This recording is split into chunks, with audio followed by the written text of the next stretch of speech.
ચા યા કોફી સાથે પણ તમે આ મસાલા પૂરી ખાઈ શકો છો. તો સાંજની નાની મોટી ભૂખ માટે પણ ખાઈ શકાય છે આ પૂરી.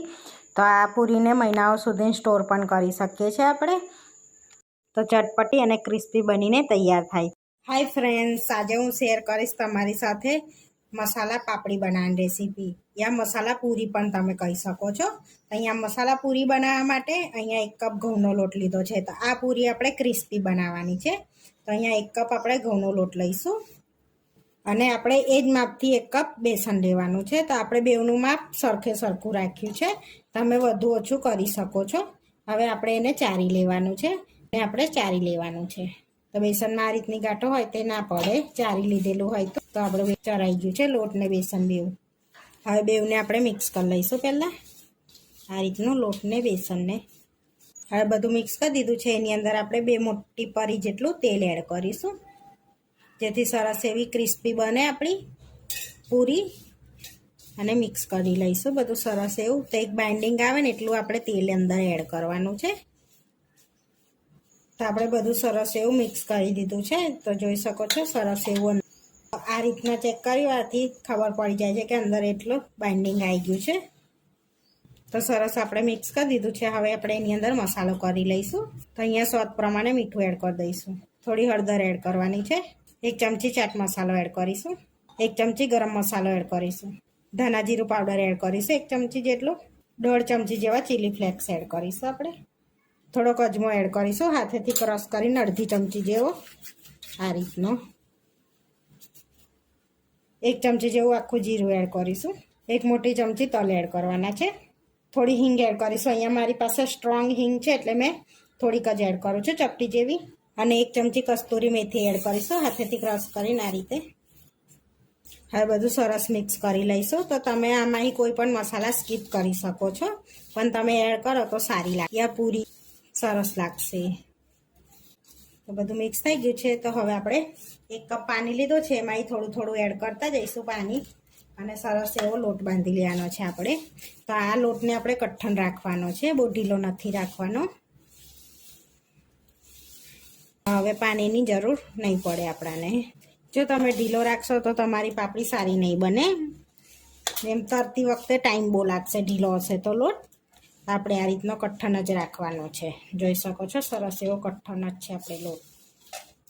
તો આપણે સરસ એવો કઠણ લોટ બંધાઈ ગયો છે, જોઈ શકો છો. તો હવે તેલ એડ કરી દઈશું આપણે થોડુંક અને કેળવી લઈશું સરસ. તો અહીંયા 1/2 ચમચી જેવું તેલ એડ કરીએ છીએ આપણે અને સરસ કેળવી લેવાનો છે ને લોટને. તો કઠણ રાખવાનો છે જેથી આપણે રેસ્ટ પણ એને આપવાનો છે. અડધો કલાક માટે રેસ્ટ આપવાનો છે આપણે લોટ. આપણે સરસ એવો મિક્સ કરી દીધો છે, કેળવી લીધો છે.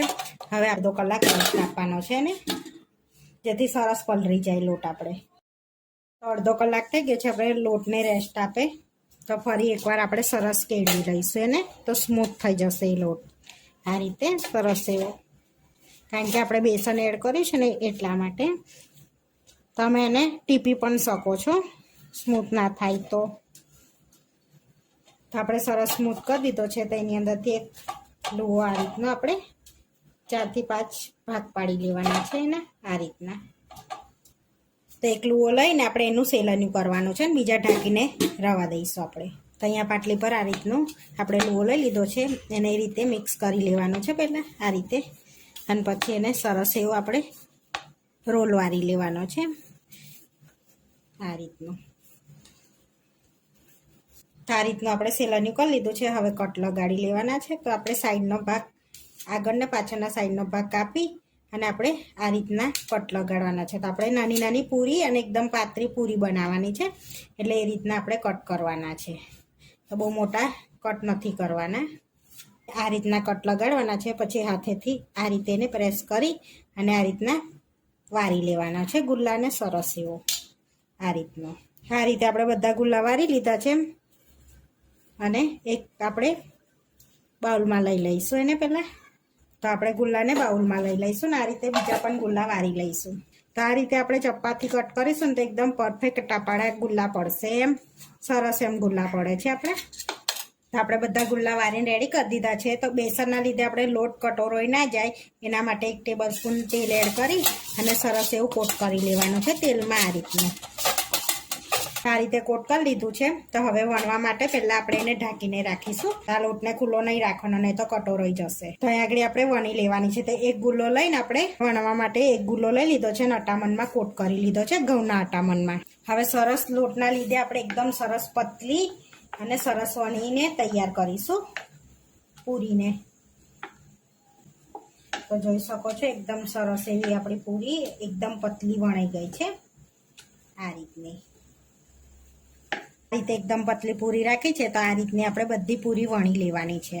તો આ પૂરીને બધી વણતા લગીને આપણે કોટનના કકડામાં એને મૂકતા જઈશું, જેથી સરસ આપણી બધી પૂરી વણાઈ જશે. રીતે આપણે બધી વણી લીધી છે, જોઈ શકો છો, અને કોટનના કકડામાં પોરી કરી દીધી છે. હવે આપણે તરી લઈશું એને. ગરમ થાય છે ત્યાં સુધીને આપણે એક મસાલો બનાવી લઈએ એના પર સ્પ્રિંકલ કરવાનો. તો અડધી ચમચી લાલ મરચું લઈશું આપણે, અડધી ચમચી મરી પાવડર લઈશું, 1 ચમચી ચાટ મસાલો લઈશું, અડધી ચમચી સંચળ લઈશું. હવે આ બધું સરસ હાથેથી મિક્સ કરી લઈશું, જેથી ગાંગડા હોય સંચળમાં એ પણ મિક્સ થઈ જશે. આ રીતે આપણે બધો મસાલાને મિક્સ કરી લીધો છે. તો આ રીતે આપણે પૂરી લઈ લઈશું ને તો એકબીજાને પૂરી ચોટે નહીં, કારણ કે સરસ ડ્રાય થઈ ગઈ છે ને એટલા માટે. તો અહીંયા આગળ તરવા માટે તેલ લઈ લીધું છે અને સરસ તેલ ગરમ થઈ ગયું છે. તો હવે આપણે પાપડી એડ કરી દઈશું અંદર, પૂરી એડ કરી દઈશું આપણે અંદર આ રીતે, અને સરસ એવી તરાવા દઈશું ધીમા તાપે. ગેસને ધીરો રાખવાનો છે એટલે સરસ ક્રિસ્પી એ પૂરી થઈ જાય. આપણે આ રીતે પલટાવતા જઈશું ને ક્રિસ્પી પૂરી તરી લઈશું. તો આપણે પાતળી વણી છે ને એટલે તરાતા વાર પણ નહીં લાગે, એને સરસ એવી તરાઈ જશે. તો આ રીતની તરાઈ જાય એટલે આપણે પ્લેટમાં કાઢી લઈશું એને. તો હવે આપણે પ્લેટમાં લઈ લઈશું. તો આગળ આ રીતનું જારાવાળું લીધું છે, એની મેં પૂરી એડ કરી દઈશું અને જેમ જેમ તરતા જઈશું એના પર સ્પ્રિંકલ કરતા જઈશું આપણે જે મસાલો બનાવ્યો છે ને, એટલે સરસ એવો ગરમ ગરમમાં એ ચોંટી જાય. આ રીતનો આપણે આ રીતે બધી પૂરી રેડી કરી દઈશું તરીને. તો આગળ આપણે આ રીતે તરીને બતાવું છું બીજી, કારણ કે આગળ તેલ ગરમ થઈ ગયું હતું તો વધારે તરાઈ ગઈ છે, એટલા માટે તેલ વધારે ગરમ હોય ને એટલે એવું થાય. આ બીજી તરીને બતાવું તમને મેં. તો આ રીતનો કલર રાખવાનો છે આપણે પાપડીનો, પૂરીનો આ રીતનો. આ રીતે બધી આપણે તરી લીધી છે. હવે સર્વ કરી લઈશું. તો આપણી સરસ એવી પૂરી ક્રિસ્પી પૂરી બનીને રેડી થઈ ગઈ છે. તો તોડીને બતાવો તો સરસ એવી ક્રિસ્પી આપણી પૂરી રેડી થઈ ગઈ. તો આ પૂરીને તમે મહિનાઓ સુધી સ્ટોર પણ કરી શકો છો. હવે આપણે પ્લેટમાં એને સર્વ કરી લઈશું. આપણી પૂરી બનીને રેડી થઈ ગઈ છે. આ વિડીયો જોવા માટે મારી ચેનલને સબસ્ક્રાઈબ કરો, લાઇક કરો અને શેર કરો, અને તમે જરૂરથી ટ્રાય કરો. ફરી મળીશું નવા વિડીયોમાં. કોમેન્ટ કરીને જરૂરથી જણાવજો કે તમને અમારી રેસીપી કેવી લાગી.